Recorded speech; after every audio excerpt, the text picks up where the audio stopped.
आप सभी को अस्सलाम वालेकुम और दोपहर का नमस्कार।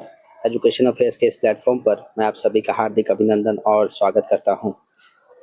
मेरे चैनल को कृपया लाइक, सब्सक्राइब और शेयर ज़रूर करें।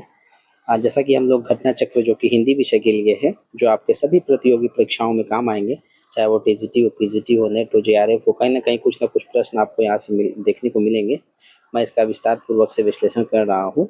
आइए इस सीरीज़ को हम लोग आगे बढ़ाते हैं और आज हम लोग छायावाद से संबंधित प्रश्नों को देखेंगे। ये छायावाद से संबंधित प्रश्नों को देखते हैं। इससे पहले मैंने भारतेंदु काल को, उसके बाद द्विवेदी काल और द्विवेदी काल के बाद द्विवेदी युग या द्विवेदी काल के बाद कौन सा आता है, छायावाद आता है। तो द्विवेदी युग जो कि 1900 से लेकर 1918 तक मानी जाती है और वहीं पर जयशंकर प्रसाद जी की एक रचना आती है झरना, वहीं से छायावाद की शुरुआत मानी जाती है और जो कि 1918 में से लेकर के 1936 तक यह काल चलता है। फिर उसके बाद अन्य काल आते हैं, जैसे प्रगतिवाद हो गया, फिर प्रयोगवाद हो गए, फिर ऐसे और काल आते रहते हैं। तो मैंने इससे पहले और भी वीडियोस डाले हैं। आप चाहे तो मैंने इसका प्लेलिस्ट भी बनाया हुआ है। आप मेरे चैनल पे जाकर के प्लेलिस्ट देख सकते हैं और वहाँ से हिंदी से संबंधित सभी प्रश्नों का मैंने विस्तार पूर्वक से विश्लेषण किया, वहाँ से देख सकते हैं। आइए इसमें देखते हैं पहला प्रश्न कि तात्पर्य यह है कि छायावाद जिस आकांक्षा का परिणाम था, उसका लक्ष्य केवल अभिव्यंजना की रोचक प्रणाली का विकास था। छायावाद के संबंध में यह विचार किस विद्वान का है? तो छायावाद के विषय में यह जो पंक्तियां दी गई हैं, जिसने बोला है वह है आचार्य रामचंद्र शुक्ल, जो कि अपने हिंदी साहित्य के इतिहास में इस बात को रखते हैं। आगे देखते हैं प्रश्न को। इसी का दूसरा प्रश्न है, मतलब 117 नंबर प्रश्न की छायावाद शब्द का सर्वप्रथम प्रयोग किस आलोचक ने किया था? तो यह किया था मुकुटधर पांडे ने। तो सबसे पहले देखिए, छायावाद शब्द का प्रयोग सर्वप्रथम प्रयोग मुकुटधर पांडे ने किया और छायावाद को प्रसिद्ध करने में पंडित मुकुटधर पांडे की जो श्री शारदा पत्रिका में प्रकाशित लेखमाला की एक अहम भूमिका है। तो इनकी एक जो श्री शारदा पत्रिका है, उसी में जो छायावाद नाम का हमको लेख भी देखने को मिलता है। देखिए यहाँ पे लिखा आगे कि पंडित मुकुटधर पांडे की सरस्वती में प्रकाशित कविता कुकरी के प्रति को प्रथम छायावादी कविता माना गया है एवं समस्त हिंदी साहित्य जगत ने इसे भी स्वीकार किया है। इसमें छायावाद के सभी तत्व शामिल थे। सन 1916 में इनके पहले कविता संग्रह पूजा के फूल का प्रकाशन हुआ और इनकी प्रमुख कृतियां इस प्रकार है: शैलबाला जो 1917 में प्रकाशित हुई, लक्ष्मा जो कि 1917 में प्रकाशित हुई, फिर परिश्रम 1917 में, फिर हृदयदान 1919 में और फिर उसके बाद मामा जो कि 1918 में आती है। अगर हम लोग मुकुटधर पांडे की अगर बात करें तो मुकुटधर पांडे कौन से इनको क्या मतलब कि छायावाद है उससे संबंधित माना जाता है।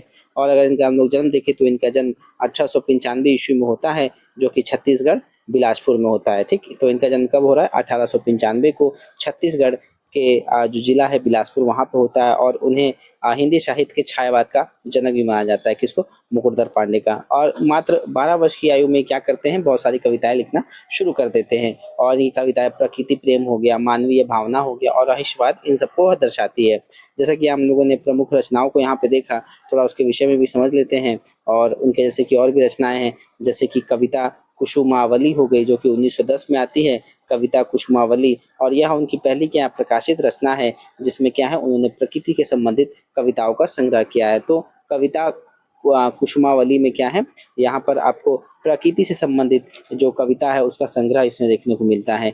वहीं पर एक और इनका काव्य संग्रह है वन मिला, जो कि 1914 में प्रकाशित होती है और इस संग्रह की कविताओं में उन्होंने प्रकृति सौंदर्य, इसमें प्रकृति सौंदर्य से हमको संबंधित काव्य देखने को मिलता है। फिर उसके बाद श्रद्धा और प्रेम हो गया, जिसका प्रकाशन 1924 में होता है और इस रचना में भक्ति, प्रेम और दार्शनिक विषयों पर कविताएं लिखी गई हैं। फिर उन्होंने आंसू नाम की कविता भी लिखी है और आंसू नाम की जो एक काव्य आपको देखने को मिलेगा, जो कि जयशंकर प्रसाद के द्वारा लिखा गया है। और आंसू क्या है, यह एक लंबी कविता है जिसमें उन्होंने जीवन के दुख और विषाद को दर्शाया है। फिर एक और ये निबंध लिखते हैं छायावाद नाम से, यह उनकी क्या है, सबसे महत्वपूर्ण एक गद्य रचना मानी जाती है। आइए अगले प्रश्न को देखते हैं। 158 नंबर प्रश्न है कि छायावाद शब्द का प्रयोग सबसे पहले किसने किया है? तो हमने ऊपर चर्चा किया कि छायावाद का सबसे पहले प्रयोग किसने किया है, तो वह पंडित मुकुटधर पांडे ने किया है, जो कि 1920 में इनका जो जबलपुर में एक प्रकाशित श्री शारदा पत्रिका में इसका प्रयोग करते हैं छायावाद शब्द का। कब करते हैं? 1920 में करते हैं। कौन सी पत्रिका में? तो श्री शारदा पत्रिका में पहली बार जो छायावाद शब्द है इसका प्रयोग मुकुटधर पांडे करते हैं और उन्होंने यह शब्द हिंदी कविता में हो रही नई शैली के लिए प्रयोग किया था। और इस शैली की जो कविताएं हैं उसमें हमको रहस्यात्मकता दिखती है, अस्पष्टता दिखती है और इसमें सूक्ष्म भाव का चित्रण भी देखने को मिलता है। ठीक, तो ये सब इसकी विशेषताएं भी है जो आगे हम लोग अच्छे से देखेंगे। अगला 119 नंबर प्रश्न है कि कुछ काव्य पंक्तियां दी गई हैं उनके रचनाकारों से सुमेलित करना है। तो डायरेक्ट हम लोग इसका सुमेलित देख लेते हैं कि विपुल मणि रत्नों का छवि जाल, या किसकी पंक्तियां हैं? तो ये जो है पंत सुमित्रानंद पंत हो गए, इनकी जो पंक्ति है और ये भी छायावाद से संबंधित है। और जीवन का दूसरा पंक्ति है, जीवन का लेकर नव विचार, तो यह जयशंकर प्रसाद के द्वारा रचित है। फिर सुमन हृदय में सेज बिछाते, ये पंक्तियां महादेवी वर्मा का है। और सुनता वसंत में उपवन में कली कुंजित पे, भी निराला से निराला जी के द्वारा यह पंक्ति बोली गई है, लिखी गई है। तो ये जितने भी कवि यहाँ पे आपको दिख रहे हैं ये छायावाद से संबंधित है। इसके विषय में, इन सब के विषय में भी हम लोग आगे अच्छे से समझेंगे। देखिए अगला प्रश्न है कि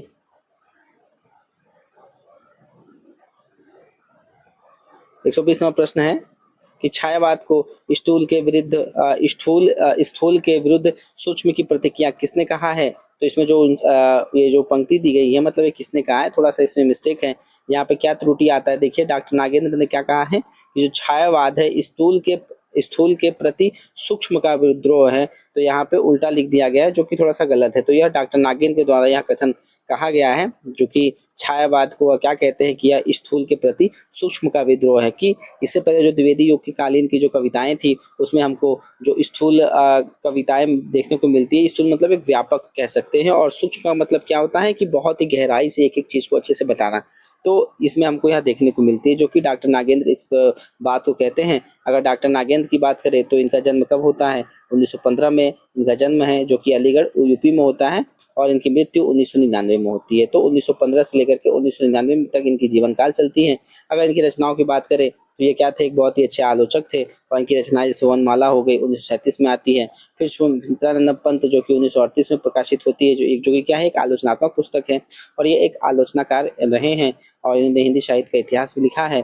और साकेत एक अध्ययन हो गया जो 1939 में आता है। फिर आधुनिक हिंदी कविता की मुख्य प्रवृत्तियां जो कि 1951 में आती है। फिर रस सिद्धांत जो कि 1964 में आती है। फिर आलोचक की आस्था जो कि 1966 में आती है। तो अगला प्रश्न देखते हैं 121 नंबर की, छायावाद अभिव्यंजना का विलायती संस्करण है, यह किसका कथन है?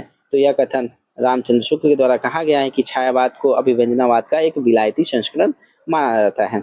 122 नंबर प्रश्न है कि छायावाद को स्थूल के प्रति सूक्ष्म का विद्रोह किसने कहा है? तो अभी हम लोगों ने देखा डॉक्टर नागेंद्र, जिनका जन्म 1900 डॉक्टर नागेंद्र का जन्म कब हुआ था? 1965 में हो रहा है। कहाँ पे? अलीगढ़ यूपी में हो रहा है। और इनकी मृत्यु कब होती है? 1999 में इनकी मृत्यु होती है। और इनकी रचना एक बार फिर से मैं ले बता देता हूँ, वनमाला, सुमित्रानंद पंत, साकेत एक अध्ययन, आधुनिक हिंदी कविता की प्रमुख प्रवृत्तियां, रस सिद्धांत, आलोचक की आस्था और हिंदी साहित्य का बृहत इतिहास जो कि इनके द्वारा रचित है। 123 नंबर प्रश्न है कि परमात्मा की छाया आत्मा में और आत्मा की छाया परमात्मा में पड़ने पर छायावाद की सृष्टि होती है। तो यह कथन किसके द्वारा कहा गया है? तो यह डॉक्टर राम कुमार वर्मा के द्वारा यह कथन कहा गया है कि परमात्मा की छाया परमात्मा की छाया आत्मा में और आत्मा की छाया परमात्मा में। तो यह कथन किसके द्वारा कहा गया है? डॉक्टर राम कुमार वर्मा के द्वारा कहा गया है। और इनके प्रमुख छायावादी अगर कवि और कवित्रियों की हम लोग बात करें तो इसमें सूर्यकांत त्रिपाठी निराला हो गए, सुमित्रानंद पंत हो गए, जयशंकर प्रसाद हो गए। फिर कवित्रियों में महादेवी वर्मा हो गई और उसके बाद उदय शंकर भट्ट कवि हो गए, ये भी हैं, राजकुमार वर्मा और तारा पांडे। ये सब किससे संबंधित हुई? छायावाद कालीन से संबंधित है। अगर डॉक्टर राम कुमार वर्मा की हम लोग बात करें तो डॉक्टर राम कुमार वर्मा का जन्म 1905 में होता है। ये क्या है? एक आलोचनाकार हैं और जो कि हिंदी साहित्य का इतिहास ये भी लिखते हैं। और 1905 में इनका जन्म हो रहा है और उनकी मृत्यु 1990 में हो रहा है। इससे पहले हम लोग डॉक्टर नागेंद्र का देखा था जिनका जन्म 1915 में अलीगढ़ यूपी में हो रहा था, मृत्यु 1999 में। और इनका नाम जो डॉक्टर राम कुमार वर्मा है, इनका जन्म 1905 में हो रहा है और मृत्यु 1990 में हो रहा है, जो कि कहाँ पे? एमपी में इनका जन्म होता है डॉक्टर राम कुमार वर्मा का। एमपी में कहाँ पर? सागर जिले में होता है। अगर इनकी और इनको क्या है, 1963 में राम कुमार वर्मा को 1963 में कौन सा पुरस्कार मिला हुआ है? तो पद्म भूषण मिला हुआ है। ठीक, पद्म भूषण कौन सा है? तीसरे नंबर का जो होता है यह सम्मान माना जाता है जो कि इनको प्राप्त हुआ है। और इनकी रचनाओं की बात करें तो इन्होंने बहुत सारी नाटक भी लिखे हैं, कविताएं भी लिखी हैं और आलोचना पुस्तकें भी लिखी हैं। तो अगर हम लोग इनके कविताओं को देखेंगे तो बहुत सारी ऐसे ही कविताएं इनकी अंजलि हो गई 1930 में, वीर हमवीर हो गया 1922 में, चित्तौड़ की चिंता हो गई 1929 में, एकलव्य हो गया, उत्तरायण हो गया, निशीथ हो गया। तो ये सब क्या है, इनके कविताएं हैं। और आलोचनात्मक एवं साहित्य इतिहास की बात करें तो इन्होंने साहित्य समालोचना हिंदी साहित्य का आलोचनात्मक इतिहास जो कि 1938 में इन्होंने लिखा हुआ है।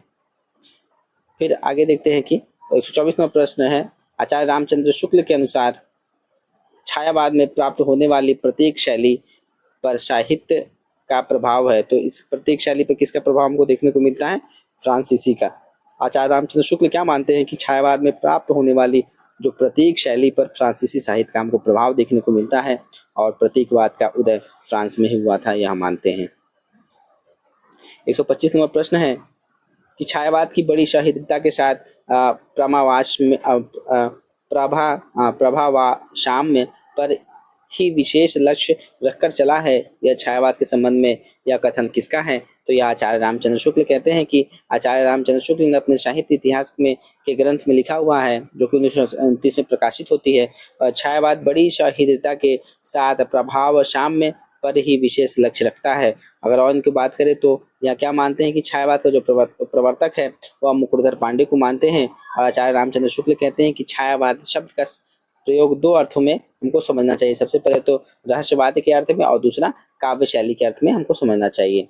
अगला प्रश्न है कि छायावादी युग का प्रवर्तक किसको माना जाता है? देखिए वहाँ पे जो छायावाद का संस्थापक है एक तरीके से तो वो किसको मान रहे हैं, तो मुकुटधर पांडे को मान रहे हैं। कौन? आचार्य रामचंद्र शुक्ल। अगर इसके प्रवर्तक की बात करें हम तो ये कौन है? जयशंकर प्रसाद। की छायावाद के जो प्रवर्तक के संबंध में बहुत सारे विवाद है। कुछ लोग जो गंगा प्रसाद पांडे है वह निराला की जो जूही की कली काव्य है वह 1916 में प्रकाशित हुई, तो यहाँ से इसका प्रवर्तक मानते हैं किसको? निराला जी को प्रवर्तक कौन मान रहे हैं? तो गंगा प्रसाद पांडे मान रहे हैं। वहीं पे छायावाद का जो काल है 1918 से 1936 तक माना गया है। तो अधिकतर विद्वान क्या मानते हैं, जो प्रसाद की एक रचना है झरना जो 1918 में ही आती है, तो इस युग का शुरुआत यहीं से निर्धारित किया गया है। बहुत सारे जो विद्वान हैं या जो इतिहासकार है यहीं से इनकी जो शुरुआत है छायावाद का जो 1918 से लेकर 1936 से चलती है यहाँ मानते हैं। चूंकि इस वक्त में प्रयासाद का जो आगमन पहले हुआ है और छायावाद की भी, और यहीं से शुरुआत मानी जाती है, अतः जयशंकर प्रसाद को ही छायावाद का प्रवर्तक माना जा सकता है, ऐसा बहुत सारे कवि एक्सेप्ट करते हैं। अगर जयशंकर प्रसाद के विषय में हम लोग समझे तो इनका जन्म 1889 में होता है, 30 जनवरी 1889 में, और मृत्यु इनका 15 नवंबर 1937 ईस्वी में होता है। और यह छायावाद के 4 प्रमुख स्तंभों में आते हैं। 4 प्रमुख स्तंभों में आते हैं, इसका मतलब जयशंकर प्रसाद हो गए और निराला जी हो गए और सुमित्रानंद पंत जी हो गए और महादेवी वर्मा। ये क्या है? छायावाद के 4 प्रमुख स्तंभों में आते हैं, जो कि मतलब मुख्य कवि माने जाते हैं, एक तरीके से आप समझ सकते हैं। और इनका जन्म, जयशंकर प्रसाद का जन्म कहाँ होता है? तो यह वाराणसी में इनका जन्म होता है जो कि यूपी में है। और ये बहुत ही प्रतिष्ठित और समृद्ध परिवार में इनका जन्म हुआ था जयशंकर प्रसाद का। और ये कवि हैं, नाटककार है, कहानी है, उपन्यासकार है और निबंधकार भी हैं। और इन्होंने भी मुख्य रूप से देखा जाए तो जो भारतीय संस्कृति, दर्शन है और इतिहास का क्या इन पर गहरा प्रभाव हमको देखने को मिलता है। और इनकी जो खास करके रचनाएं हैं उसमें इतिहास का भी हमको बहुत ही अच्छा और भारतीय संस्कृति का हमको उल्लेख अच्छे से देखने को मिलता है।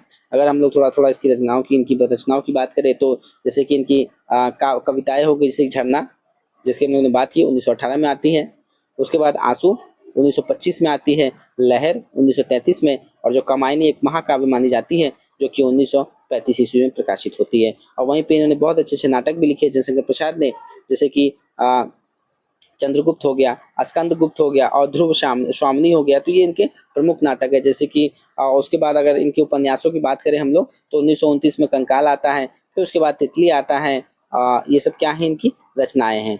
आगे देखते हैं प्रश्न को।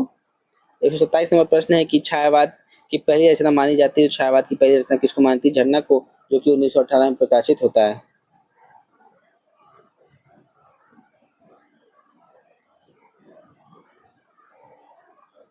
एक 128 नंबर प्रश्न है कि कलाधर उपनाम से कौन से कलाधर उपनाम से कविता लिखते थे? कलाधर जो उपनाम है इससे कौन से कवि काव्य लिखते थे? तो वह जयशंकर प्रसाद जी लिखते थे। तो जयशंकर प्रसाद जो पहले हैं ब्रज भाषा में कलाधर नाम से उपनाम से जो होता है कविता लिखते थे, और ये कविताएं क्या है? चित्राधार में संकलित है। और इनके जो भाव भाषा शैली आदि पर रीतिकालीन काव्य बोध की भी स्पष्ट हमको छाप देखने को मिलती है।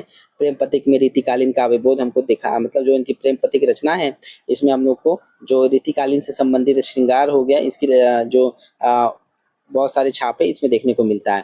प्रेम पथिक पहले ब्रज भाषा में लिखा गया। यह श्रीधर पाठक के एकांतवासी योगी की छाया से मुक्त नहीं है। बाद में उन्होंने बहुत कुछ इसी को परिवर्तित रूप में खड़ी बोली में प्रस्तुत किया।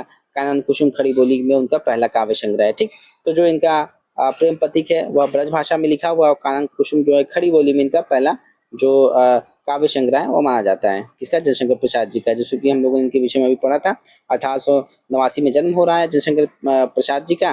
कहाँ पर? बनारस यूपी में। और मृत्यु इनकी देखिए 1889 में जन्म है, याद रखेंगे, और 1937 में इनकी मृत्यु हो रही है। ठीक, तो ये कहाँ पे इनका जन्म होता है? बनारस में होता है। अगर इनकी रचनाओं की हम लोग बात करें तो कमायनी, जो कि हम लोगों ने विषय की चर्चा की है, कमायनी 1935 में और आंसू 1925 में हो गया, झरना 1918 में और लहर 1933 में। अगर नाटक करें तो नाटक की बात करें तो चंद्रगुप्त हो गया, स्कंदगुप्त हो गया और ध्रुव स्वामिनी इनके नाटक हैं। अगला प्रश्न है कि इन कवियों में से इनको क्या करना है? हमको आरोही क्रम में लगाना है। ठीक है, आरोही क्रम में मतलब पहले कौन आए फिर कौन आए। ठीक है, मतलब सबसे पहले कौन यहाँ पे किनका जन्म होता है, फिर उसके बाद किनका जन्म होता है। तो सबसे पहले जयशंकर प्रसाद आते हैं जिनका जन्म 1889 1937 तक के चलते हैं, और कुछ लोग इनको 1890 तक इनका जन्म मानते हैं। वहीं सूर्यकांत त्रिपाठी की, निराला जी की बात करें तो इनका जन्म 1896 में होता है, और निराला जी का जन्म 1896 में होता है, मृत्यु इनकी 1961 में होता है। और कुछ लोग इनका जन्म 1897 में मानते हैं। और जो सूर्यकांत त्रिपाठी जो निराला जी हैं, तो यह क्या है? मुक्त छंद के एक प्रणेता माने जाते हैं। मुक्त छंद मतलब छंदों से मुक्त, है ना। तो एक तरीके से छंदों से मुक्त होने का मतलब नहीं कि छंद से ही पूरा मुक्त हो जाए। तो मुक्त छंद भी क्या है? मुक्त छंद एक प्रकार का छंद था जिसमें कवि क्या करता था, किसी भी छंद में बंद करके नहीं लिखता था, अपने अनुसार उसमें लिखते थे। ठीक, मतलब किसी भी, जैसे कि बहुत सारे चौपाई हो गए, दोहे हो गए, तो इन सब का प्रयोग ना करके वो एक तरीके से स्वच्छंद रूप से लिखते थे कविताओं को। और उसके बाद सूर्यकांत त्रिपाठी निराला हो गए। फिर उसके बाद अगर निराला जी की कविताओं की हम लोग बात करें तो सूर्यकांत त्रिपाठी जी की निराला की अगर बात करें तो इसमें अनामिका 1923 में आती है, फिर परिमल इनकी रचना 1930 में, गीतिका 1936 में, तुलसीदास 1938 में, और अगर उपन्यासों की बात करें तो अलका हो गया, प्रभावती हो गया। और यहीं पे फिर अगले सुमित्रानंद पंत जी आते हैं जो इनका जन्म 1900 में हो रहा है और मृत्यु इनकी 1977 में होती है। अगर हम लोग पंत की बात करें तो इनको प्रकृति के शिव कुमार का कवि माना जाता है। ठीक, इसको याद रखेंगे, बहुत अच्छा कथन है कि पंत जी को प्रकृति का शिव कुमार माना जाता है। क्यों? क्योंकि उन्होंने जो रचनाएं लिखी ज्यादातर प्रकृति के जो कोमल और सुंदर रूप का इन्होंने बहुत अच्छे से चित्रण किया है। अगर सुमित्रानंद पंत की अगर हम लोग रचनाओं की बात करें तो पंत, सुमित्रानंद पंत से फिर पल्लव आ जाएगा इनकी रचना 1928 में, वीणा 1927 में, गुंजन 1932 में आती है। फिर चिदम्बरा के लिए इनको क्या मिला हुआ है? चिदम्बरा के लिए इनको ज्ञानपीठ पुरस्कार मिला हुआ है। वहीं पे अगर अगले रचनाकार की बात करें तो महादेवी वर्मा, जो कि 1907 में इनका जन्म होता है, 1987 में इनकी मृत्यु होती है। और महादेवी वर्मा को आधुनिक मीरा के नाम से भी जाना जाता है। इनकी रचनाओं की अगर हम लोग बात करें तो निहार हो गया 1930 में, फिर निहार के बाद रश्मि हो गया 1932 में, निर्जा हो गया 1934 में, शांति गीत हो गया 1936 में, और उनके चारों काव्य संग्रह जो है यह किसमें है? यामा में है। और यामा के लिए इनको क्या मिलता है? ज्ञानपीठ पुरस्कार भी यामा के लिए इनको मिला हुआ है, जो कि 1940 में प्रकाशित होता है। देखिए यहाँ पे जो रचनाएं थी मैंने बताया था, यहीं पे लिखा हुआ कुछ किन्हीं रचनाकारों का, जैसे चिदम्बरा जो कि सुमित्रानंद पंत जी का है, कमायनी जो कि प्रसाद जी का है 1935 में, राम की शक्ति पूजा जो सूर्यकांत त्रिपाठी निराला के द्वारा लिखा गया है। यामा की बात करें तो महादेवी वर्मा के द्वारा, और चित्तौड़ की चिता जो राम कुमार वर्मा के द्वारा लिखित है। अगला प्रश्न 130 नंबर की, आधुनिक काल की किस काव्य धारा में रहस्यवाद की जो भावना पाई जाती है? तो रहस्यवाद जब भी आएगा तो आप इसको किससे कर देंगे? छायावाद से। कि छायावाद में जो होता है रहस्यवाद की जो भावना है यह पाई जाती है। अगर हम लोग देखें तो आधुनिक काल की जो छायावाद काव्य धारा में रहस्यवाद की भावना पाई जाती है। और छायावाद दो अर्थों में प्रयुक्त किया जाता है, एक तो रहस्यवाद के अर्थ में, और एक जो होता है शैली विशेष या फिर पद्धति विशेष के व्यापक अर्थ में। अगर हम लोग बात करें आगे अन्य तथ्यों की तो 1916 ईस्वी में आसपास हिंदी में कल्पनापूर्ण स्वच्छंदता और भावुकता की एक लहर उमड़ी, और भाव भाषा शैली छंद अलंकार सभी दृष्टियों से पुरानी कविता में इसका कोई मेल न था और आलोचकों ने इसे छायावाद या छायावादी कविता माना। अगर हम लोग छायावाद में रहस्यवाद की बात करें तो छायावाद में रहस्यवाद का क्या अर्थ होता है कि एक अदृश्य और अज्ञात सत्ता मतलब ईश्वर या प्रकृति की जो सत्ता है उसके प्रति प्रेम और उसके साथ संबंध स्थापित करने की भावना को हम लोग रहस्यवाद कहते हैं। और यह एक ऐसी आत्मिक अनुभव है जिसमें क्या करता है कवि अपनी निजी भावनाओं और अनुभूतियों के माध्यम से उस अलौकिक शक्ति को क्या करता है महसूस करने का कार्य करता है ना। तो संक्षेप में हम लोग क्या कह सकते हैं कि छायावाद में रहस्यवाद का मतलब है कि कवि अपनी आत्मा का जो संबंध है एक अलौकिक शक्ति के साथ जोड़कर उसे अपनी कविता का विषय बनाता है। अलौकिक शक्ति मतलब एक तरीके से ईश्वर की शक्ति हम लोग कह सकते हैं। अगला प्रश्न है कि छायावादी में निम्नलिखित विशेषताएं थी। छायावादी की काल की अगर विशेषताओं की हम लोग बात करें तो छायावाद के अर्थ देखिए इसमें क्या क्या विशेषताएं यहाँ पे दी गई है। पहला है विशेष विपर्य, फिर दूसरा इसकी विशेषता है स्वच्छंद भावावेश मिलता है हमको देखने को, और वहीं पे इसकी एक और विशेषता है मूर्ति विधान। अगर इतिवृत्तात्मकता की बात करें या जिसको हम लोग कथानात्मक या वर्णात्मकता कह रहे थे जो कि हमको द्विवेदी काल में देखने को मिलता है। एक तो उपदेशात्मकता और इतिवृत्तात्मकता ये कहाँ देखने को मिलता है तो ये हमको द्विवेदी युग कालीन में देखने को मिलता है मतलब महावीर प्रसाद द्विवेदी जी के। देखिए यहाँ छायावाद के अर्थ निर्धारण के संबंध में आचार्य रामचंद्र शुक्ल ने सीमित अर्थ में इसे एक शैली विशेष माना है जिसमें लाक्षणिक मूर्तिमत्ता प्रतीक विधान विरोध चमत्कार विशेषण विपर्य मानवीकरण अनुयोक्ति विधान आदि पर बल रहता है। छायावाद के व्यापक अर्थ में उन्होंने रहस्यवाद को भी समाविष्ट किया है। जयशंकर प्रसाद ने छायावाद में स्वानुभूति की विवृत्ति पर बल दिया है और छायावाद के विवेचन के प्रसंग में स्वच्छंदतावादी प्रवृत्ति का उल्लेख किया है और इतिवृत्तात्मकता द्विवेदी काल की विशेषता है। छायावाद की हम लोग मुख्य विशेषताओं की बात करें तो इसमें व्यक्तिवादिता हमको देखने को मिलती है मतलब कि इसमें जो कवि है अपने व्यक्तिगत सुख दुख और भावनाओं को प्रधानता देते हैं। फिर उसके बाद प्रकृति का हमको मानकीकरण देखने को मिलता है। मानवीकरण मतलब मानवीकरण का मतलब क्या है कि प्रकृति को एक तरीके से उसमें जान डाल दी जाती है, ये भी हमको छायावाद में देखने को मिलती है। फिर यहाँ पे हमको एक रहस्यवाद देखने को मिलती है जहाँ पे कविताएं क्या करते हैं एक अज्ञात और एक अलौकिक सत्ता के प्रति क्या करते हैं प्रेम जिज्ञासा समर्पण करने का यहाँ पे कार्य करते हैं। फिर इसमें इसकी क्या विशेषता है कि सौंदर्य भावना हमको देखने को मिलती है और उसके बाद वेदना और जो निराशा का भावना भी देखने को मिलती है और लाक्षणिकता और प्रतीकात्मकता भावना भी हमको देखने को इसमें मिलती है। अगला प्रश्न है कि निम्नलिखित में से एक छायावाद की प्रवृत्ति नहीं है तो छायावाद की प्रवृत्ति इसमें से कौन सी नहीं है। जैसा कि हम लोगों ने ऊपर भी देखा था इतिवृत्तात्मकता इनकी प्रवृत्ति नहीं है। यह किसकी है तो यह द्विवेदी काल की है। और इनकी अगर प्रवृत्तियों की बात करें छायावाद में तो अमूर्त एवं अशरीरी सौंदर्य का चित्रण है, ठीक है, प्रकृति का चित्रण जो हमको देखने को मिलता है। फिर मानव प्रेम शिशु प्रेम एवं अज्ञात के प्रति व्यक्ति उद्दात के वर्णन हमको देखने को मिलता है। देखिए यहाँ पे इतिवृत्तात्मकता का थोड़ा एक बार मैं रिपीट कर देता हूँ। मतलब इससे पहले मैंने द्विवेदी काल में बताया था। इतिवृत्ताता का मतलब इतिवृत्तात्मक का क्या मतलब है कि घटनाओं या तथ्यों का केवल सीधा साधा वर्णन कर देना, यही होता है इतिवृत्तात्मकता। ठीक, अगर ये शैली की बात करें तो कौन से कवि करते हैं तो यह जो द्विवेदी युग के जो कालीन कवि हैं इस जो ये इतिवृत्तात्मकता है मतलब कि सीधा साधा वर्णन करना, तो यह हमको द्विवेदी काल में देखने को मिलता है। अगला प्रश्न है कि चित्रात्मक भाषा एवं लाक्षणिक पदावली किस युग में देखने को मिलती है तो यह हमको छायावाद काल में देखने को मिलती है। ये छायावादी युग प्रधानता मुक्त गीतों का युग है, योग में भी नवीनता डाली है और मानवीकरण का भी इन्होंने क्या किया अच्छे से प्रयोग किया है। नए नए अलंकारों का इसमें उदय हमको देखने को मिलता है और इसकी जो भाषा है खड़ी बोली को संवारने का काम किया है। क्योंकि देखिए जो खड़ी बोली है उसकी उत्पत्ति जो भारतेंदु हरिश्चंद्र है उनके भारतेंदु काल से हमको देखने को थोड़ा स्टार्टिंग वहाँ से हो जाता है। और जो द्विवेदी काल है उसमें खड़ी बोली क्या हो जाती है बहुत ही अच्छे से एक व्याकरणिक या शुद्धता उसमें देखने को मिलती है। फिर यही खड़ी बोली आगे चल के फिर और अच्छे से संवर जाती है छायावादी काल में। और उसमें ब्रज भाषा शैली जैसे जो लोच और सरसता लाने और उसकी अभिव्यंजन शक्ति बढ़ाने का जो समस्त श्रेय है इस युग को हमको इस युग को ही जाता है, किसको, छायावाद।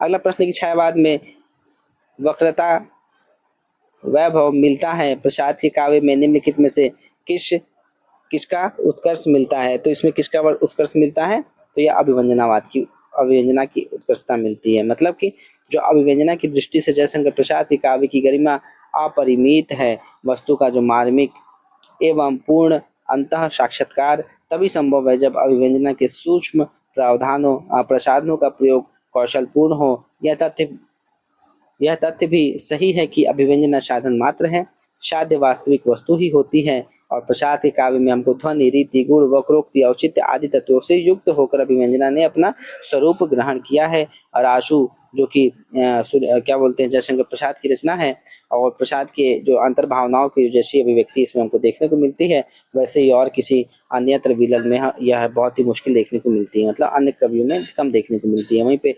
कामायनी में एक प्रौढ़ विद्वता झलकती है। अमूर्त भावों को मूर्त रूप देने में प्रसाद की कला क्या है, अतुलनीय रही है। और प्रसाद की लाक्षणिकता बेजोड़ है। प्रसाद की कविताएं माधुर्य रस से भरी हुई है, ठीक है।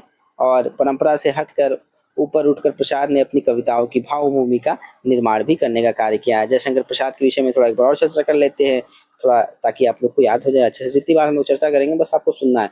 1889 में इनका जन्म हो रहा है जयशंकर प्रसाद का। 1987 में 1937 में इनकी मृत्यु होती है। और इनको छायावाद के प्रवर्तक के रूप में माना जाता है, जिनका जन्म वाराणसी में होता है।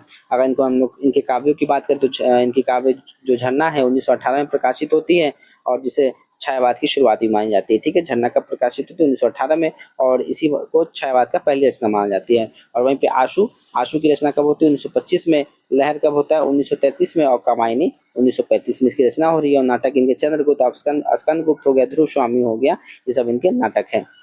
अगला प्रश्न है कि आधुनिक काल के तीसरे उत्थान की प्रमुख साहित्यिक प्रवृत्ति है, तो वह कौन सी प्रवृत्ति है जो तीसरा उत्थान हमको देखने को मिलता है, तो वह छायावाद, ठीक। देखिए आचार्य रामचंद्र शुक्ल ने क्या किया है कि आधुनिक काल को दो खंडों में विभाजित किया है, ठीक। एक तो गद्य और एक काव्य खंड, और दोनों खंडों को फिर दो प्रकरणों में बांटा है। एक तो गद्य के जो पहले प्रकरण में ब्रज भाषा गद्य और खड़ी बोली गद्य का विवेचन किया है, और दूसरे प्रकरण में गद्य साहित्य का आविर्भाव विश्लेषित किया है। और काव्य खंड में भी दो प्रकार इन्होंने बताया है, और वो कौन से, पुरानी काव्य धारा और नई काव्य धारा।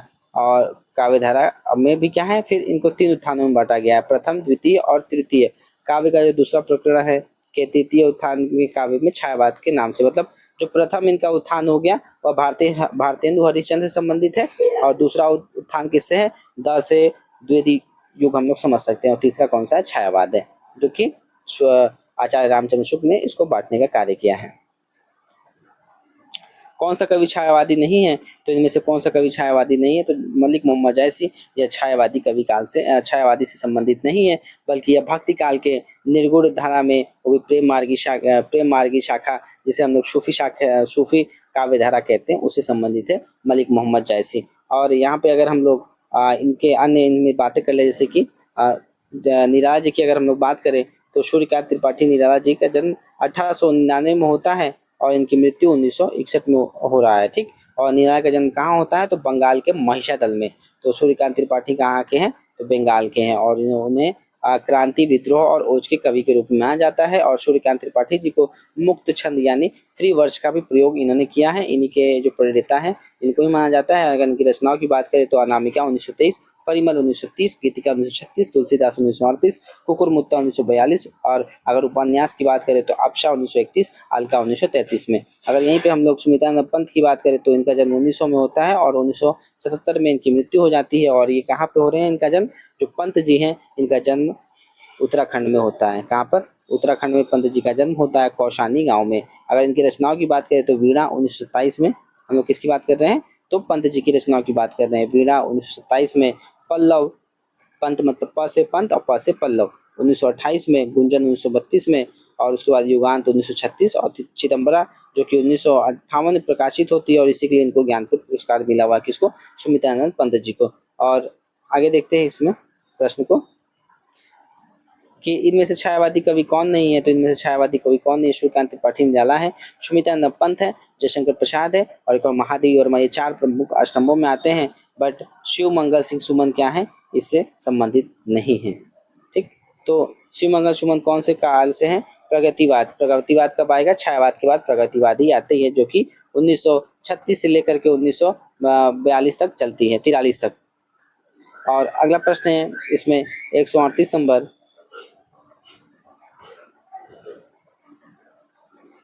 कि बीती विभावरी जागरी अंबर पनघट में डूबो रही तारा घट उषा नागरी। तो यह पंक्तियां किसकी हैं, तो यह पंक्तियां जयशंकर प्रसाद जी की है, जो कि छायावादी कवि का छायावादी से संबंधित बहुत ही श्रेष्ठ कवि माने जाते हैं और तथा प्रवर्तक भी इनको छायावाद का माना गया है। अगर छायावाद की हम लोग बात करें तो 1918 से लेकर 1936 तक मानी जाती है। और 1918 में कौन सा इनका आता है काव्य, तो झरना आता है, जो कि जयशंकर प्रसाद के द्वारा रचित है। यहीं से हम लोग शुरुआत मानते हैं छायावादी काल का। अगला प्रश्न है कि जयशंकर प्रसाद की कमायनी की भाषा है, तो इन कमायनी जो कि जयशंकर प्रसाद के द्वारा रचित है, तो इसकी भाषा कौन सी है, तो इसकी भाषा है खड़ी बोली। और कमायनी कब रची जाती है जयशंकर प्रसाद के द्वारा, तो 1935 में इसकी रचना होती है। ठीक है, देखिए 1936 आखिर लास्ट क्यों माना जा रहा है इसका, क्योंकि यहाँ पे लमसम बहुत जो अच्छे अच्छे काव्य यहाँ पे समाप्ति होती है, बड़े बड़े अच्छे अच्छे काव्यों के द्वारा। जैसे कि यहाँ पे आपको 1935 में कमायनी देखने को मिल रहा है, वहीं पे आपको और भी रचनाएं देखने को मिलेंगी, उसको हम लोग आगे देखेंगे। तो जयशंकर प्रसाद की कमायनी की जो भाषा है खड़ी बोली है। खड़ी बोली का यह अद्वितीय महाकाव्य मनु और श्रद्धा को आधार बना करके रचित मानवता को विजयी बनाने का संदेश देता है। यह रूपक कथा वस्तु भी है और उनकी यह कृति छायावाद और खड़ी बोली की जो काव्य सीमा का ज्वलंत उदाहरण माना जाता है। और सुमिता नमपत ने इसे हिंदी में ताजमहल के समान मानते हैं। और कमायनी की जो प्रत्यभिज्ञ दर्शन है, तो कमायनी में कौन सा हमको दर्शन देखने को मिलता है, प्रत्यभिज्ञा दर्शन हमको देखने को मिलता है। इसके विषय में हम लोग चर्चा करेंगे। तो प्रत्यभिज्ञा दर्शन आखिर है क्या, उससे पहले कमायनी के विषय में चर्चा कर लेते हैं। जो कमायनी है वह क्या है, प्रसाद जी का एक महाकाव्य, ठीक है, काव्य नहीं है, महाकाव्य है, जो कि 1935 से प्रकाशित होता है और छायावाद का यह सर्वश्रेष्ठ रचनाओं में से एक माना जाता है। अगर इनमें हम लोग पात्रों की बात करें तो यहाँ पे दो पात्र दिए हुए हैं, मनु और श्रद्धा। एक और है इसमें से ईड़ा। मनु क्या है, मनु इसमें मन मतलब जो मनुष्य है, मन मतलब उसका प्रतीक है। और वहीं पर श्रद्धा क्या है, श्रद्धा मतलब हृदय या आस्था या विश्वास का प्रतीक है। वहीं पर ईड़ा क्या है, ईड़ा मतलब बुद्धि या फिर तर्क से संबंधित है। ठीक है, अगर हम थोड़ा कथा वस्तु को समझ ले तो जो महाकाव्य है ये कौन सा, कमायनी 1935 में जो प्रकाशित हो रही है, तो इसी कथा क्या है कि जल प्रलय के बाद की ये कथा शुरू होती है। और इसमें मनु, श्रद्धा और जो ईरा के माध्यम से मानव जो सभ्यता है उसके विकास की कहानी को इसमें दर्शाया गया है कि किस प्रकार से आखिर जो मानव सभ्यता है उसका विकास होता है। और यह कर्म, ज्ञान और इच्छा के बीच संतुलन स्थापित करने का भी क्या करती है, कार्य करती है, या फिर एक संदेश देने का कार्य करती है।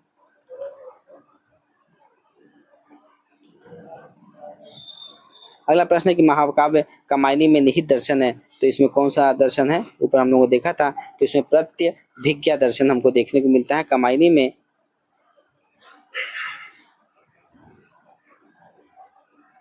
ठीक है, इसका आंसर ओ हो जाएगा।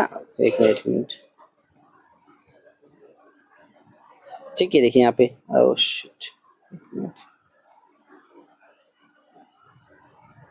ये देखिए यहाँ पे दर्शन प्रत्यभिज्ञा दर्शन, इसमें कमायनी हमको देखने को मिलता है। अगर हम लोग प्रत्यभिज्ञा दर्शन की बात करें तो यह क्या है, कश्मीर शैव दर्शन एक माना जाता है। कश्मीर का शैव दर्शन का एक प्रमुख शाखा कौन सा है, प्रत्यभिज्ञा दर्शन, मतलब जो कश्मीर का जो शैव दर्शन है, मतलब शिव जी का दर्शन है, उससे संबंधित है। और इसमें प्रत्यभिज्ञा जो होता है दो शब्दों से मिलकर बना हुआ है। यहाँ पे कौन कौन सा है, एक तो प्रति है, प्रति मतलब वापस, और अभिज्ञा मतलब पहचान, जिसका अर्थ क्या होता है, पहचानना या पुनः पहचानना। तो इस दर्शन का जो मूल सिद्धांत क्या है कि आत्मा अपनी वास्तविक पहचान को जब भूल जाती है तो उसे क्या है, पुनः पहचानना ही क्या, मोक्ष का एक मार्ग माना जाता है। तो इसमें क्या है, इसका सिद्धांतों की बात करें तो इसमें ईश्वर की पहचान हो गई, अद्वैतवाद हो गया। और इसके प्रवर्तक की बात करें तो इस दर्शन के प्रमुख आचार्य उत्पल देव और अभिनव गुप्त को माना जाता है। अगला नंबर प्रश्न है, श्रद्धा नामक पात्र किस महाकाव्य देखने को मिलता है, तो श्रद्धा, ठीक है, श्रद्धा हो गया, मनु हो गया और ईड़ा हो गया। तो इसमें जो श्रद्धा है वह हृदय, विश्वास और आस्था का प्रतीक है। मनु मतलब मन, मन का मतलब मानव के मन का प्रतीक है। ईड़ा मतलब बुद्धि या बुद्धि का प्रतीक माना गया है किसमें, तो यह कमायनी में है।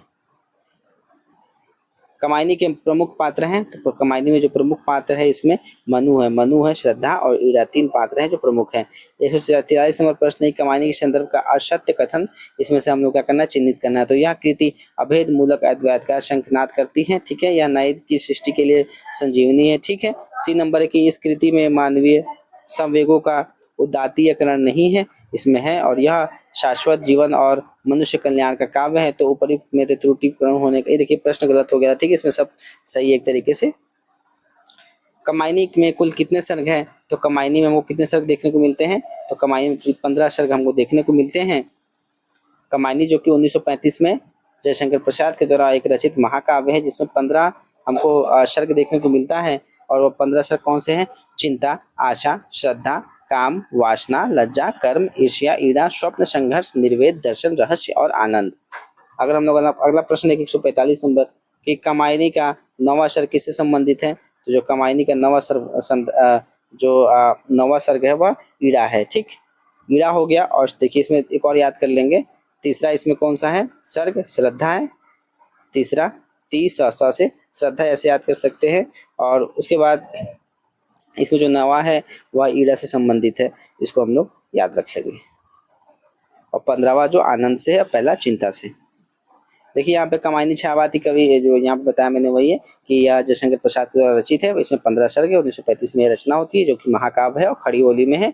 और इसमें क्या है, जो 9वां सर्ग है वो ईड़ा से है, जो कि बुद्धि का प्रतीक माना जाता है। और कमायनी के संदर्भ में देखें तो यह क्या है, छंद टांटक है। सर्ग जो होता है इसमें देखिए कौन कौन सर्ग है? 9, इसमें 15 सर्ग है।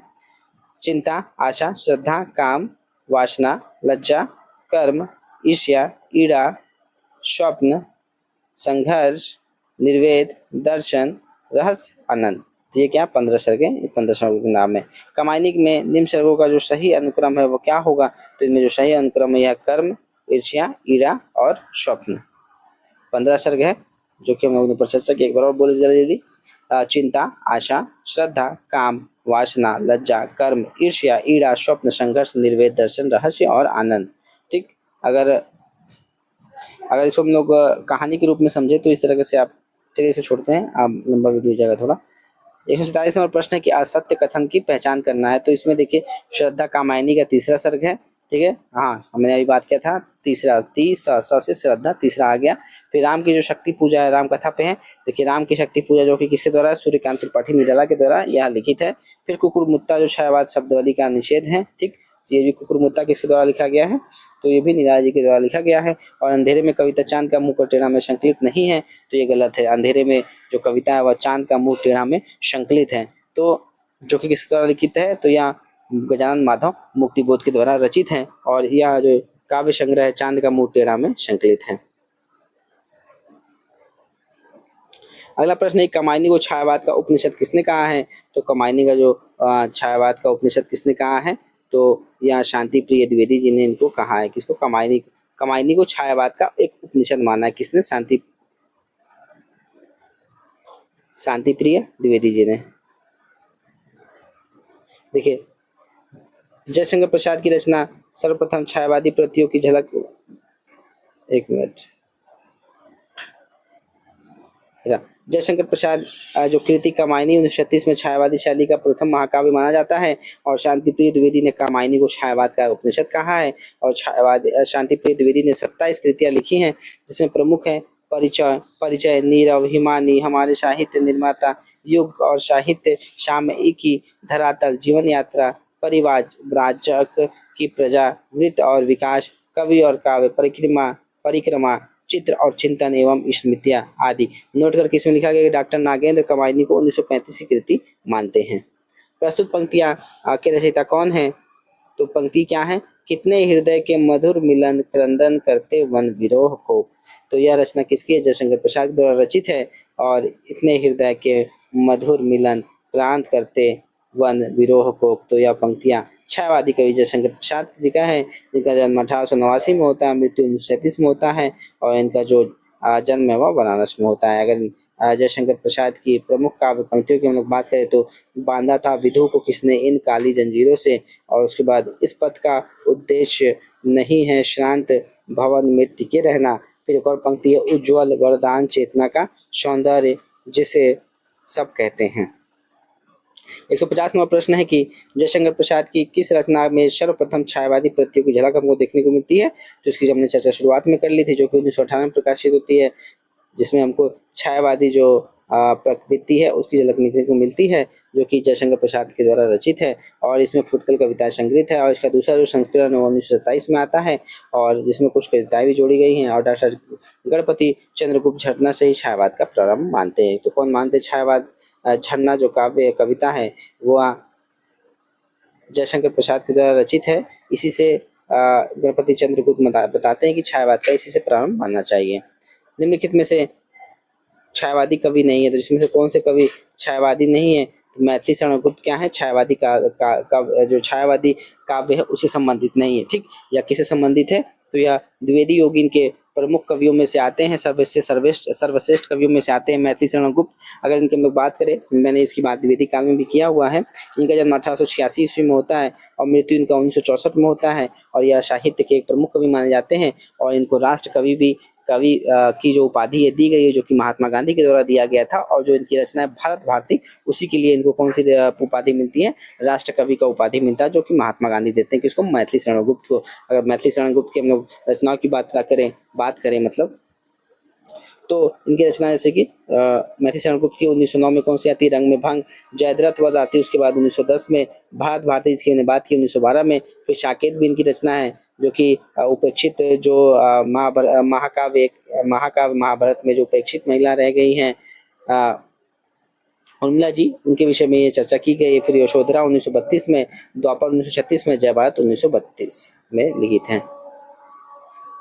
छायावाद को राष्ट्रीय जागरण की कलात्मक अभिव्यक्ति किसने कहा है? तो यह नामवर सिंह ने कहा है कि वह कहते हैं कि छायावाद को राष्ट्रीय जागरण से जोड़ते हुए लिखा है कि छायावाद उस राष्ट्रीय जागरण की काव्यात्मक अभिव्यक्ति है जो एक और पुरानी रूढ़ियों से मुक्ति चाहता है, तो दूसरी ओर क्या है? विदेशी पश्चिमी को जो पराधीनता से भी। इस जागरण में जिस तरह क्रमशः विकास होता गया, उसका काव्यात्मक अभिव्यक्ति भी विकसित होती गई, और इसके फलस्वरूप छायावाद संज्ञा का भी अर्थ विस्तार होता गया। वहीं पर डॉक्टर रामविलास शर्मा तथा डॉक्टर नामवर सिंह आदि आलोचकों ने छायावाद को राष्ट्रीय आंदोलन तथा पूंजीवाद के विकाल के साथ जोड़ा है, जबकि डॉक्टर नागेंद्र की दृष्टि में छायावाद को स्थूल के प्रति सूक्ष्म का विद्रोह कहा गया है, और डॉक्टर रामस्वरूप चतुर्वेदी ने छायावाद को शक्ति काव्य कहा है, ठीक। शक्ति काव्य कौन कहते हैं? तो रामस्वरूप चतुर्वेदी जी इसको शक्ति काव्य कहते हैं। वहीं पे अगर हम लोग थोड़ा जो नामवर सिंह है उनके विषय में समझ लेते हैं, तो जो डॉक्टर नामवर शर्मा है, इनका जन्म 1926 में होता है और मृत्यु 2019 में होता है, ठीक। और यह प्रमुख आलोचक है और निबंधकार हैं, और निबंधकार के रूप में भी जाने जाते हैं। और इनकी बात करें तो इन्होंने कहाँ से पढ़ाई की है? वही काशी हिंदू विश्वविद्यालय से पढ़ाई किया हुआ है। और नामवर सिंह के रूप में आलोचना निबंध के क्षेत्र में बहुत ही योगदान दिया, जैसे कि इनकी रचनाएं हैं नामवर सिंह के। हिंदी के विकास में अपभ्रंश का युग 1952 में लिखा गया। आधुनिक साहित्य की प्रवृत्तियां क्या है? 1954 में। उसके बाद छायावाद जो कि नामवर सिंह के द्वारा रचित है 1955 में। इतिहास और आलोचना 1957 में। कहानी नई कहानी 1964 में। कविता के नए प्रतिमान 1968 में, इसको याद रखेंगे, कविता के नई प्रतिमान 1968 में। फिर साहित्य अकादमी पुरस्कार से इनको भी सम्मानित किया गया है और उसके बाद दूसरी परंपरा की खोज 1982 में। वाद विवाद संवाद 1989 में लिखा गया। कहना न होगा फिर आलोचक के मुख से। इनकी क्या है? ये सब जो प्रमुख रचनाएं हैं वो। अगला प्रश्न है कि कमायनी में श्रद्धा किसका प्रतीक है? तो श्रद्धा कहाँ होगा? हृदय से होगा। तो कमायनी में मनु हो गया, श्रद्धा हो गया, ईड़ा। तो मनु क्या है? मन का प्रतीक है, और श्रद्धा क्या है? हृदय का, और ईड़ा क्या है? बुद्धि के प्रतीक में माना गया है। और अगर हम लोग कमायनी के विषय में थोड़ा वैसे ही चर्चा कर लेते हैं, तो कमायनी 1935 में रचित है, जो कि एक महाकाव्य है जिसमें 15 सर्ग माने गए हैं, जो कि जयशंकर प्रसाद के द्वारा रचित है। कमायनी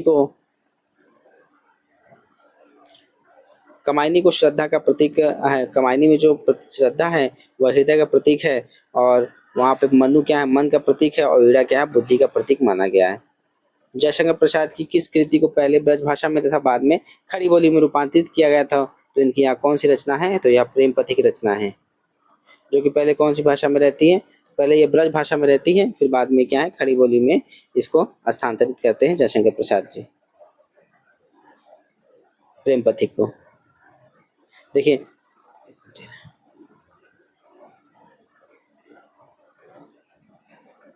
प्रेम पथिक काव्य संग्रह सर्वप्रथम 1909 ईस्वी में ब्रज भाषा में तथा 1914 ईस्वी में खड़ी बोली हिंदी में प्रकाशित हुआ। तो 1909 में क्या होता है? यह जो काव्य संग्रह है ब्रज भाषा में, फिर उसके बाद 1914 में, मतलब 5 साल बाद खड़ी बोली में यह हमको देखने को मिलती है। और कुछ आलोचक 1913 में इसको खड़ी बोली से प्रकाशित मानते हैं। और जयशंकर प्रसाद की जो काव्य रचनाएं हैं उसकी विशेषता देख लेते हैं, जैसे कि उर्वशी हो गया, क्या है? चंपू काव्य है। वन मिनल, प्रेम राज्य, अयोध्या का उद्धार हो गया, शोकोचस कानन, कुसुम हो गया, झरना, आशु लहर तथा कामायनी इनकी महत्व रचनाएं। वहीं पे आशु 1925 में यह विरह प्रधान स्मृति काव्य है, जो खंड काव्य श्रेणी में आता है। इतना झरना तथा लहर इनकी काव्य कृतियां हैं, जबकि ध्रुव स्वामी तथा चंद्रगुप्त इनके क्या है, नाटक है। अगर हम लोग प्रेत पथिक की बात करें तो यह क्या एक लघु नाटक है और इसके विषय में हम लोगों ने चर्चा किया और इस काव्य में क्या आदर्श प्रेम और प्रकृति का सौंदर्य का इसमें बहुत अच्छे से चित्रण किया गया है। झरना का प्रकाशन देखिए, झरना का फिर बात आ गई यहाँ पे। झरना का प्रकाशन 1918 में होता है। यहीं से छायावाद का जो शुरुआत है माना जाता है और यह रचना जयशंकर प्रसाद के द्वारा रचित है और इसमें 24 कविताएं संकलित हैं। इस काव्य संग्रह के दूसरे व तीसरे संस्करण 24 से अधिक इसमें कविताएं संकलित हैं और दीपशिखा जो किसकी रचना है वह महादेवी वर्मा जी का है।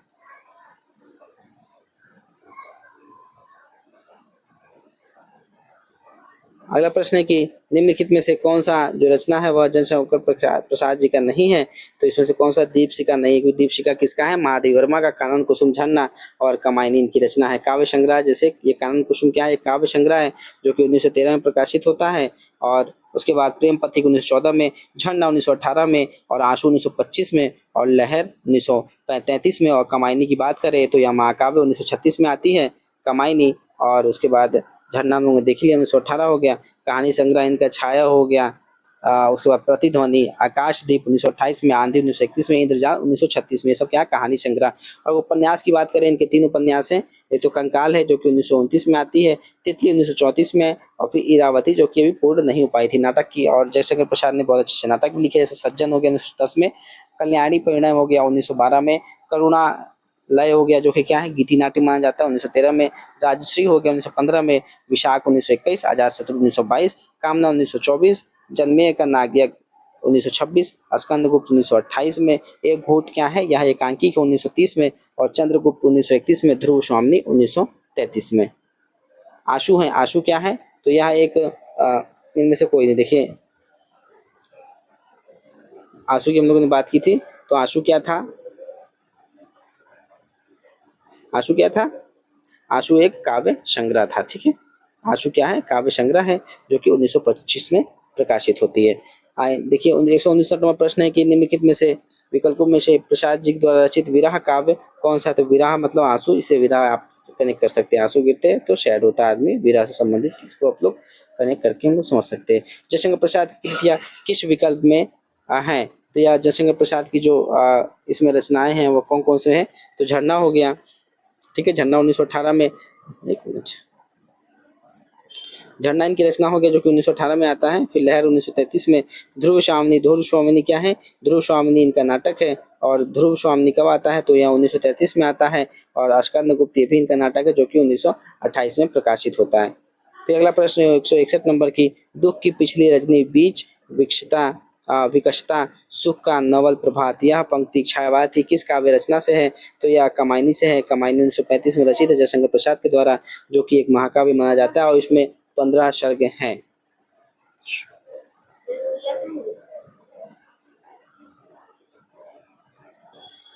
ठीक है, 162 नंबर प्रश्न है कि निम्नलिखित में से किस कृति के लेखक जयशंकर प्रसाद नहीं है, तो इनमें से कानन कुसुम हो गया, जिसके रचनाकार कौन है, कानन कुसुम जो कि काव्य संग्रह है 1913 में, ये भी जयशंकर प्रसाद के द्वारा है। ध्रुव स्वामी नाटक है जो कि 1933 में रचित है।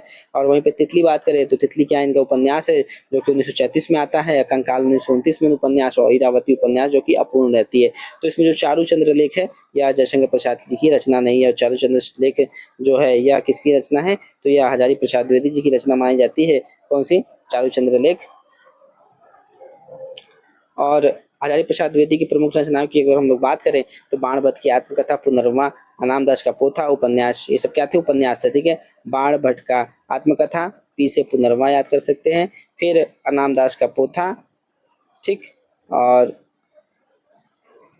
ठीक है ये हो गया इनके उपन्यास है। फिर कुटज हो गया, विचार प्रवाह हो गया, अशोक के फूल हो गया, कल्पलता, आलोक पर्व, विचार और वितर्क हो गया, ये सब क्या है इनके रचनाएं हैं।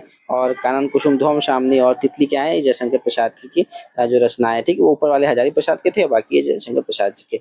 और कबीर नामक कृति पर हजारी प्रसाद द्विवेदी को मंगला प्रसाद जो पारितोषिक है इसे उनको प्राप्त हुआ है। कबीर नामक जो कृति है उन पर किसको, हजारी प्रसाद द्विवेदी जी को। साहित्य समिति इंदौर ने हजारी प्रसाद द्विवेदी को जो शूर साहित्य पर स्वर्ण पदक से सम्मानित किया, किसने, साहित्य समिति इंदौर ने शोध साहित्य से किसको सम्मानित किया है? तो जयशंकर प्रसाद, हजारी प्रसाद द्विवेदी जी को। और विश्व भारती का संपादन कार्य भी इन्होंने किया है। और कुटज नाम से निबंध संग्रह तथा निबंध दोनों क्या है? इन्हीं के हैं, हजारी प्रसाद द्विवेदी के द्वारा। फिर निम्नलिखित में कौन सी रचना महादेवी वर्मा की नहीं है? तो महादेवी वर्मा की अगर हम लोग बात करें तो इसमें से कौन सी रचना उनकी नहीं है? तो आंगन के पार द्वार इनकी रचना नहीं, यामा इनकी है, दीपशिखा इनकी है, निर्जा इनकी रचना है। देखिए यहाँ पे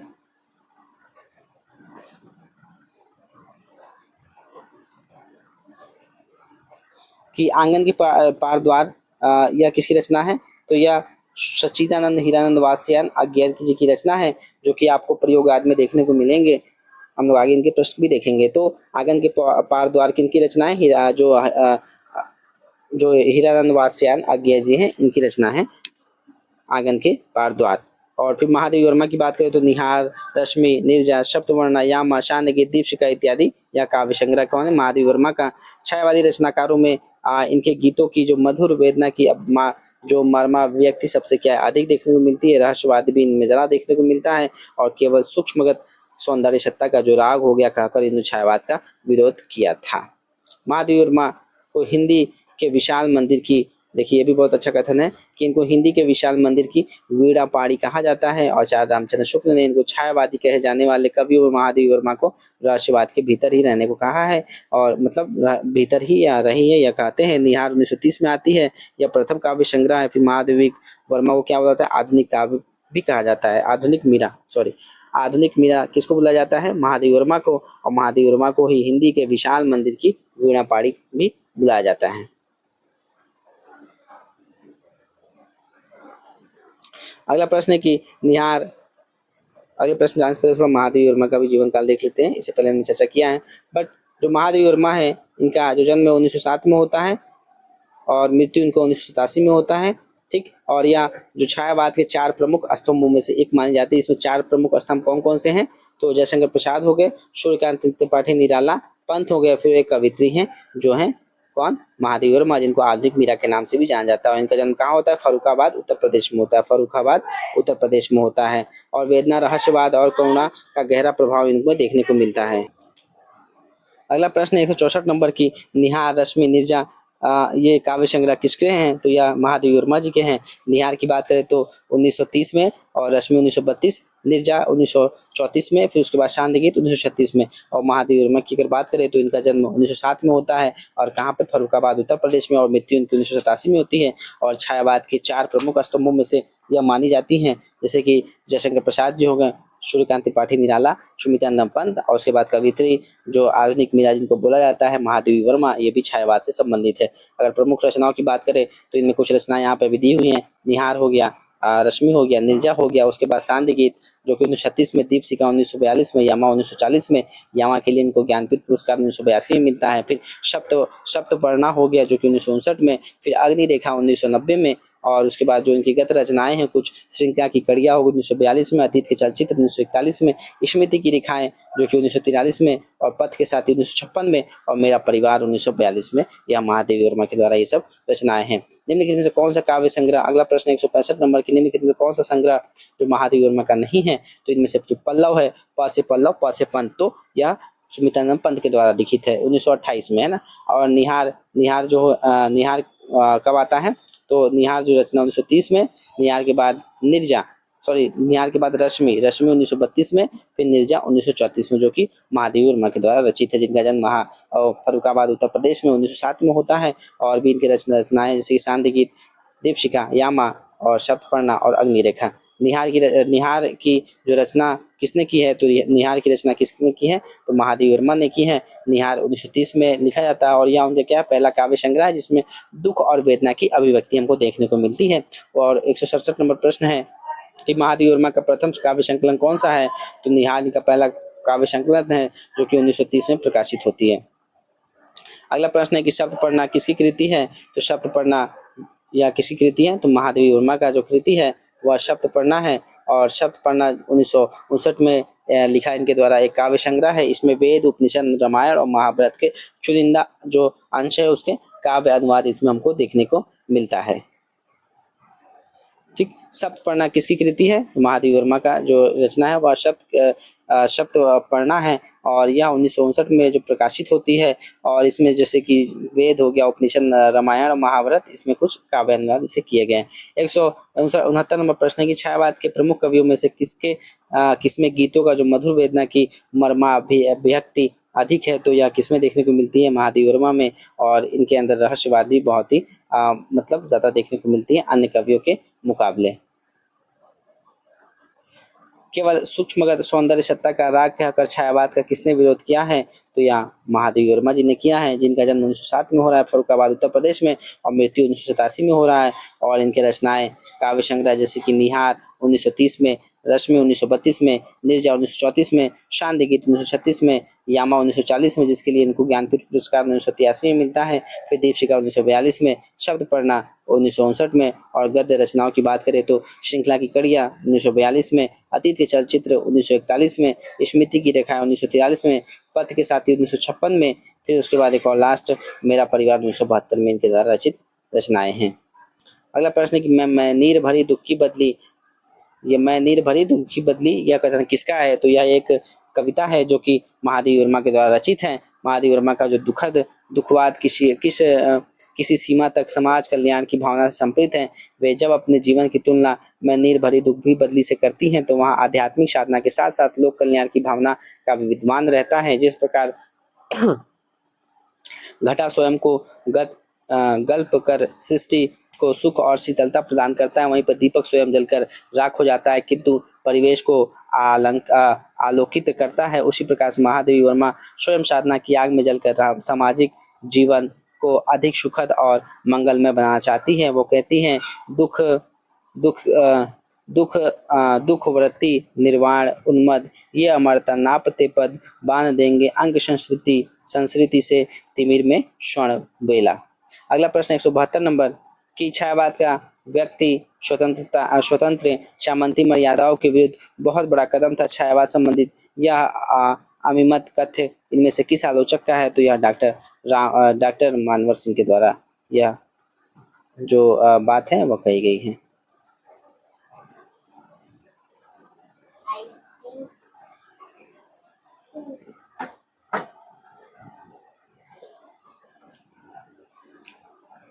देखिए यहाँ पर डॉक्टर नामवर सिंह का जो कथन है छायावाद का व्यक्ति स्वतंत्र सामंती मर्यादाओं के विरुद्ध बहुत बड़ा कदम था। और नामवर सिंह हिंदी आलोचना साहित्य के प्रमुख स्तंभों में से हैं। अगर इनकी प्रमुख पुस्तकों की बात करें तो छायावाद, कविता के नए प्रतिमान, दूसरी परंपरा की खोज, वाद विवाद संवाद, आलोचक के मुख से, इतिहास और आलोचना। अगला प्रश्न 173 नंबर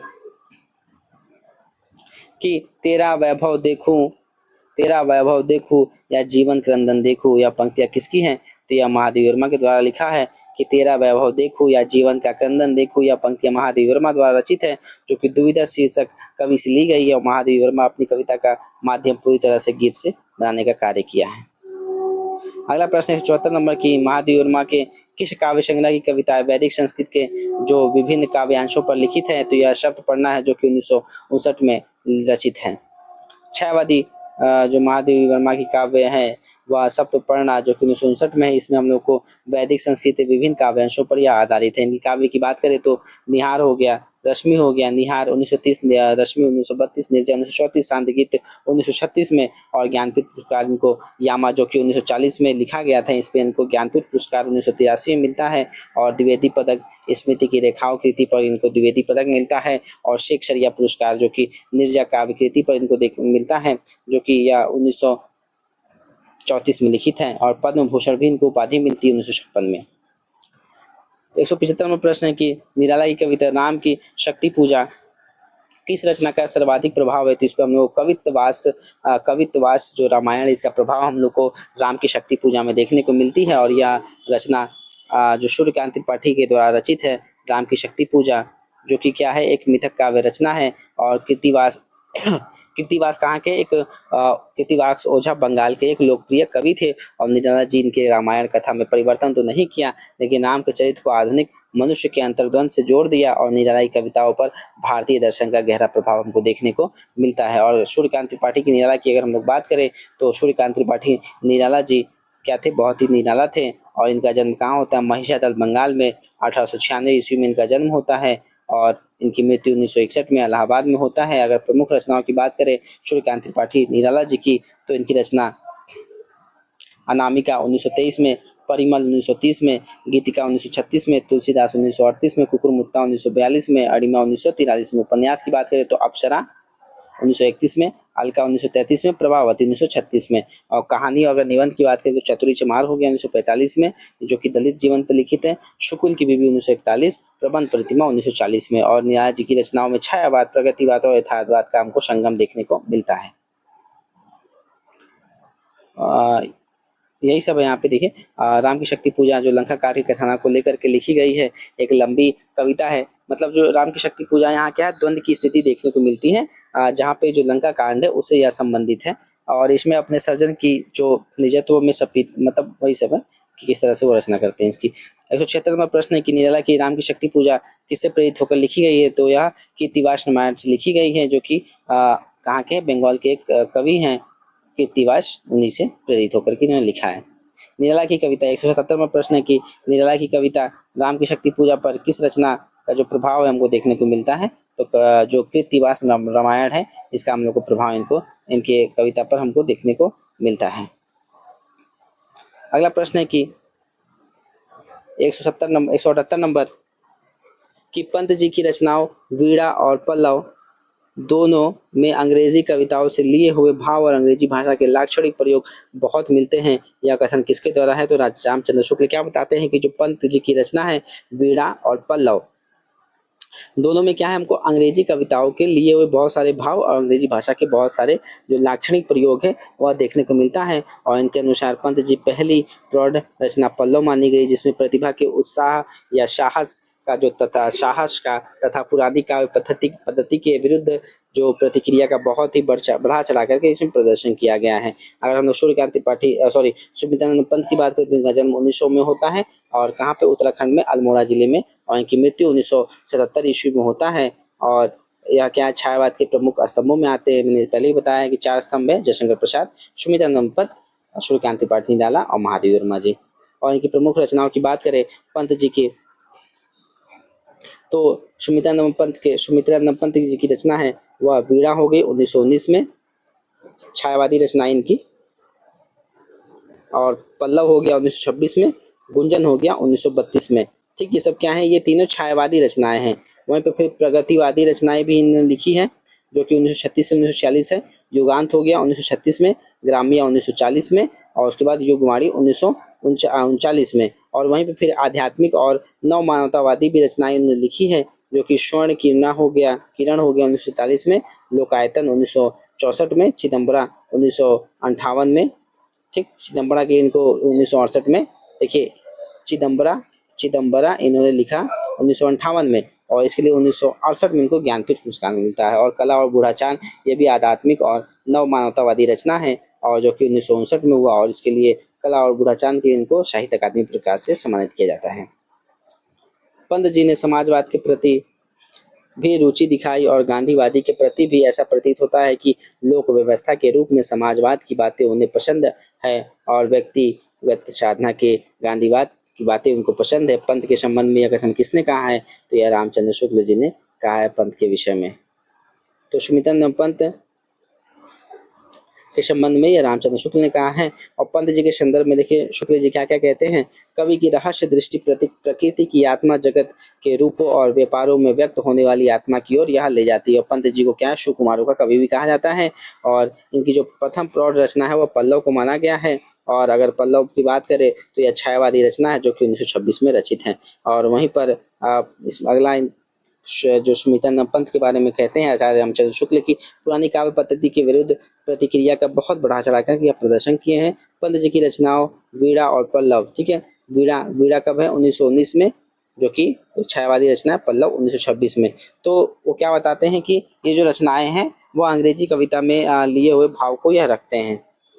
180वां प्रश्न है कि सुमित्रानंद पंत का जन्म कहाँ होता है? तो सुमित्रानंद पंत का जन्म कौशानी ग्राम में होता है। और यह कहाँ पर है?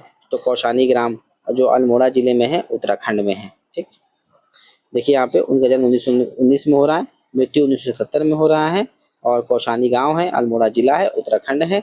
और 1970 में मृत्यु इनकी कहाँ होती है, तो यह अपने इलाहाबाद, जो कि प्रयागराज के नाम से जानता है। और नगेंद्र ने अपनी पुस्तक में इनका मृत्यु क्या माना है, 1970 माना है।